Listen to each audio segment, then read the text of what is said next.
Hello mga palaboy! Welcome back to my YouTube video. I'm Joey RJ Olimba, your 11 years sales executive dito sa Peak Motors Jose Abad Santos, Manila branch. Ipe-present ko po sa inyo itong 2025 natin na Montero GLX 4x2 manual transmission.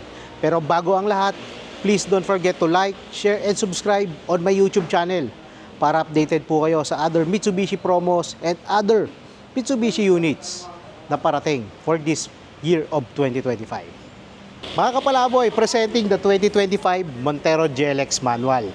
By the way, mga kapalaboy, itong unit natin, equipped po siya ng keyless entry. Ayan. Kapag nilock natin yung remote, automatic nag-fold po yung mga side mirrors niya. And then yung remote key po niya, ito po siya. Pakita ko lang po. Yan. Tapos kapag in-unlock natin siya, ayan, nagre-retract naman po yung mga salamin niya. Yan po yung isa sa mga features ng Montero GLX manual natin. Then guys, itong unit natin, equipped po siya ng halogen projector headlamps at multi-reflector halogen fog lamps naman. And kulay black po yung trims ng ating fog light and yung kanyang headlight po. Saka guys, itong Montero GLX manual natin, equipped din po siya ng halogen na DRL.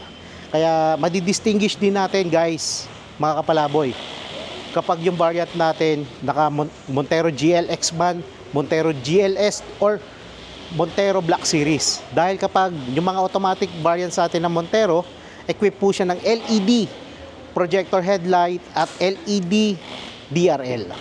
Mga kapalaboy, isusunod natin yung kanyang radiator grille. Yung radiator grille ng ating 2025 Montero GLX manual. Ito po siya. Kulay black po yung ibabaw niya at kulay silver naman po yung ibaba.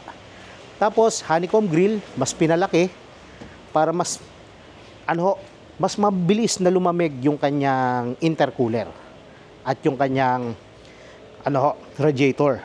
And then guys, equipped pa rin siya ng kulay silver na bumper garnish. Ayan.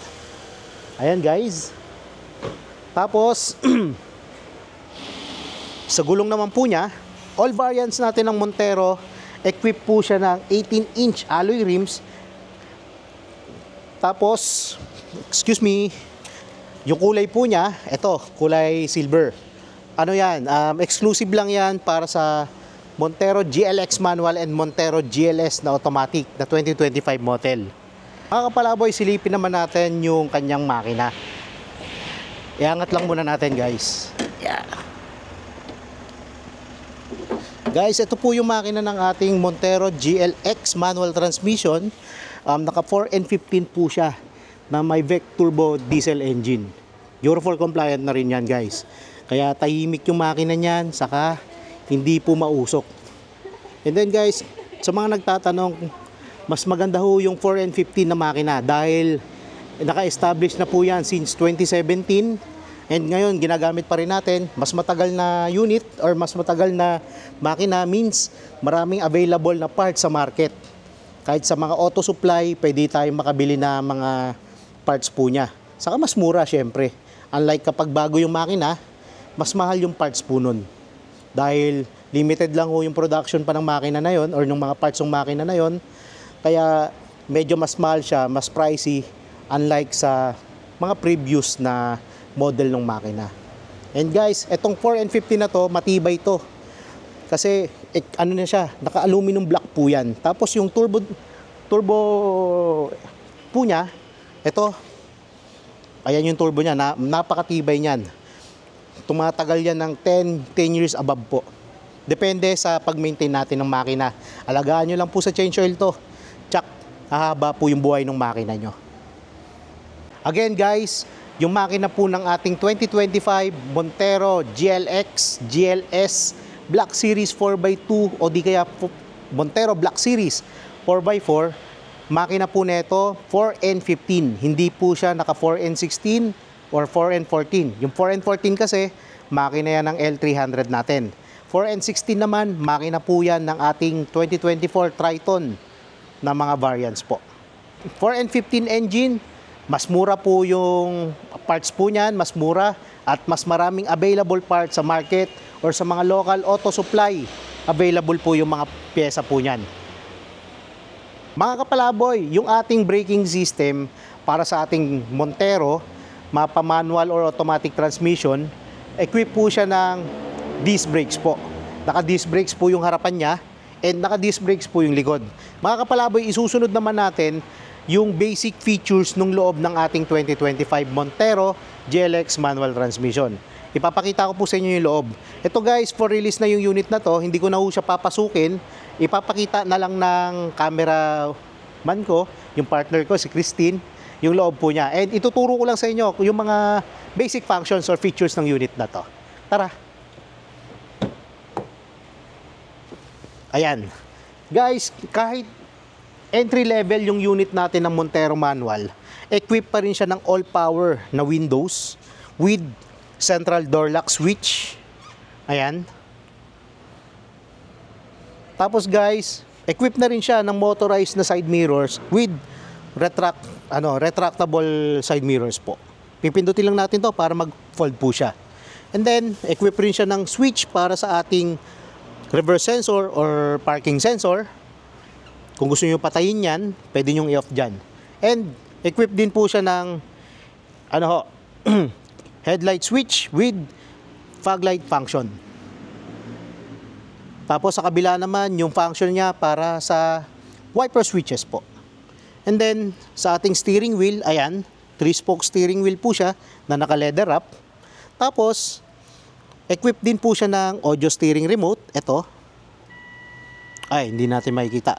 Yan, naka-audio steering remote. Tapos ito po yung button para naman sa multi-information display niya.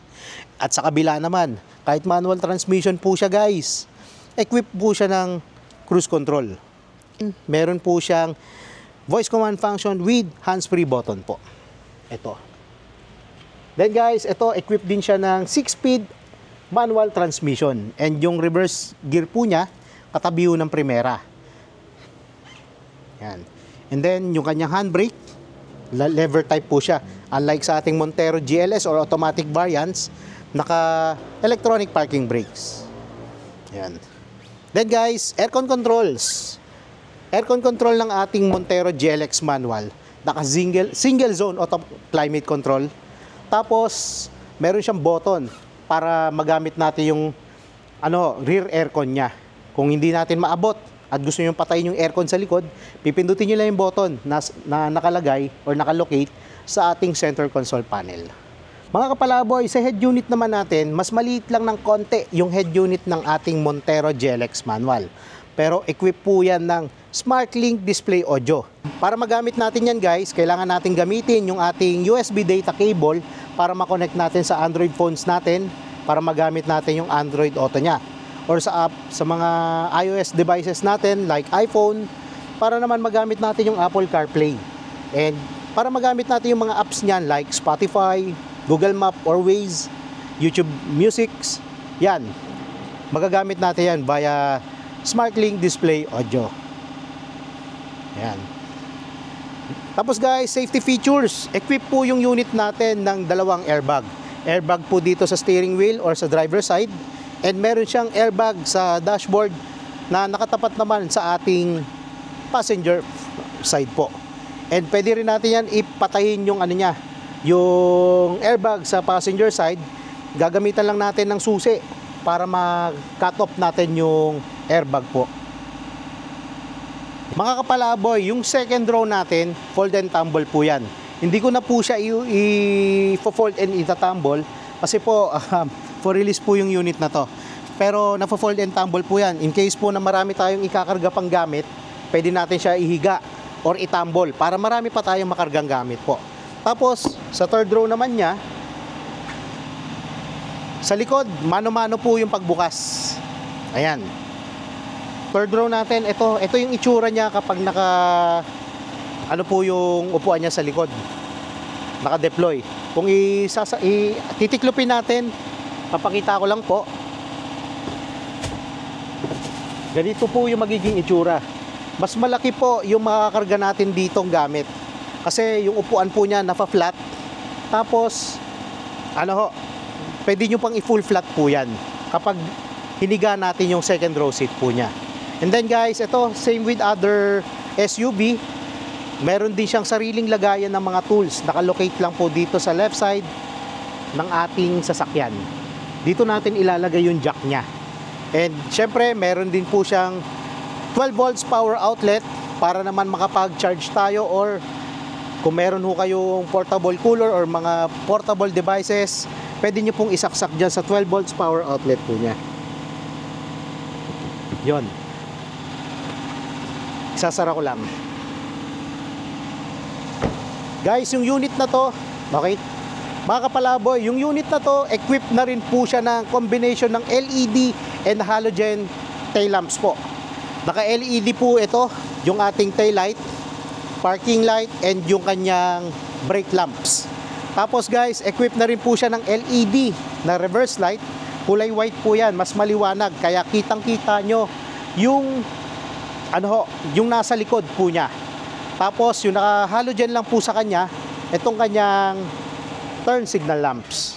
Mga kapalaboy, itong unit natin wala pa siyang GT spoiler. Unlike po sa ating kabilang model, itong Montero Black Series, equipped po siya ng black spoiler po. Exclusive lang kasi yung GT spoiler natin sa Black Series variant. Ayan. Mga kapalaboy, yung meron siyang equipped na spoiler, exclusive lang yan sa ating Black Series variant. Pero sa ating GLX variant or GLS variant ng Montero, wala po siya spoiler. Pero kapag sa akin kayo kumuha, isa po yan sa mga freebie ko po.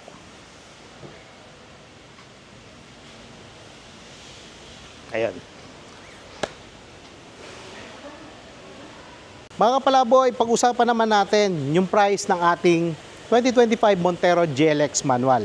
Ang SRP po niya, 1,568,000. And meron tayong cash discount dito na 266,000. Magbibigay ako sa inyo ng mga freebies dito, kahit cash or bank PO transaction.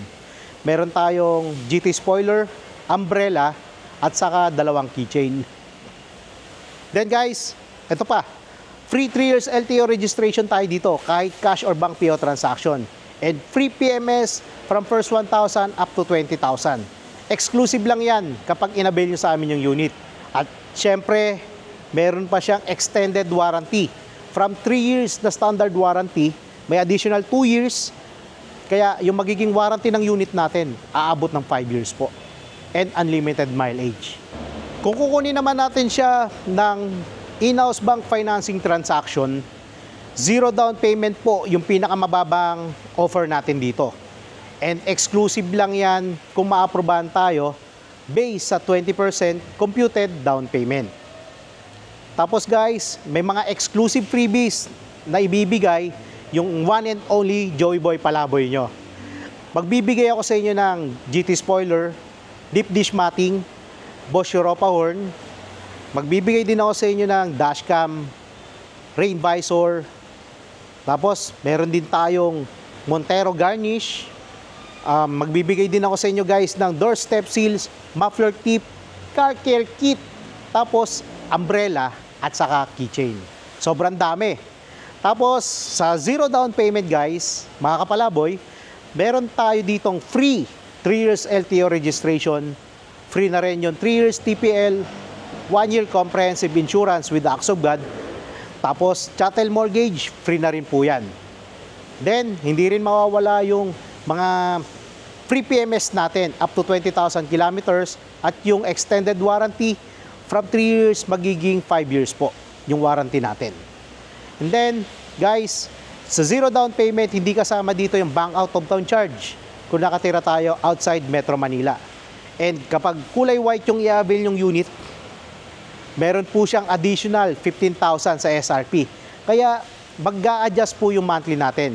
Kaya kung meron ngayong inquiries, tawag lang po kayo sa number na naka-indicate dito sa screen. And guys, sa mga requirements, kung kayo po ay locally employed, 2 valid IDs, proof of billing, latest certificate of employment with compensation, saka latest 3 months payslip lang yung requirements. Kung kayo naman po ay OFW na nagtatrabaho pa ngayon sa abroad or seaman na naka-onboard pa, requirements nyo lang, co-borrower na nandito sa Pilipinas na pinapadala nyo ng remittance, 2 valid IDs, proof of billing, bank statement, 3 months latest po, kung saan po pumapasok yung remittances nyo na pinapadala sa kanila, saka latest certificate of employment or latest contract, at saka 3 months payslip para lang sa supporting documents natin.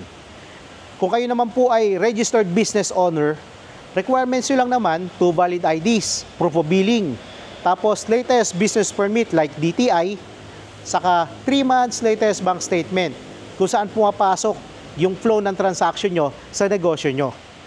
At saka yung panghuli nating requirements, kailangan nyo lang mag-fill up ng application form sa akin online. Maaari nyo pong makuha to kung kayo po ay mag-PPM sa akin through Facebook Messenger or Viber po, o di kaya sa WhatsApp. Ayan, yan lang naman guys. Guys, kung meron kayong questions or inquiries, or kung gusto nyo magpa-compute ng mas mataas na down payment para sa unit na to, tawag lang po kayo sa number na naka-indicate dito sa screen. Or mag-message kayo sa aking Facebook account, yung link ilalagay ko po sa description sa aking video. Tapos, please don't forget to like, share, and subscribe on my YouTube channel para updated po kayo sa other Mitsubishi promos and other Mitsubishi units na parating for this year. Kaya, subscribe na. And please, huwag nyo rin kalimutan na mag-subscribe sa video ni Christine or sa YouTube channel niya. At sana po kayo naman yung maging next Mitsubishi client namin. Kita-kits!